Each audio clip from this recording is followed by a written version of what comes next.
بده صندوق بالا. صندوق هم باز نمیشه. باز نمیشه. صدای ناهنجار اگزوز. فابریکه بکنم پاره شده. فابریکه؟ فابریکه پاره شده داره میشه. پارهه؟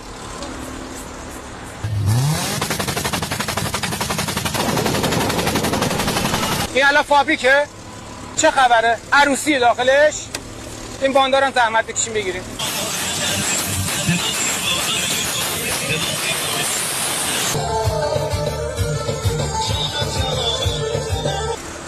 کاپوتم بزن بالا.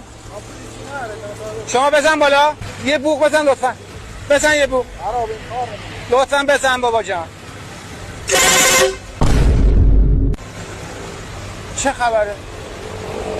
مگه کامیون سواری پسر جان؟ من به شما احترام گذاشتم، پایسرم به خودم میتونستم